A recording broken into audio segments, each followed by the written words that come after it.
Hello guys, welcome to How to Solution. If you want to know how to get thick legs in Roblox, then this is the right video for you. First, go to roblox.com. Now, click on Avatar Shop. From here, go to Characters on the left. Now, scroll through and select a character. Once you've found a character that you like, click on it. Now, buy the character. Click on Get Now. Click on Continue. From here, go to Menu on the top left. Now, select Avatar. From here, go to Head and Body. Hover your pointer over head and body, and from here, select a leg. Now, choose the thickest leg from here.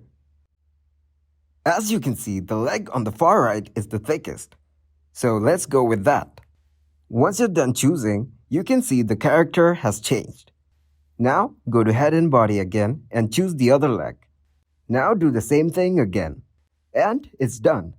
That is it for this video. Please leave a like and subscribe to the channel for more tutorials like this.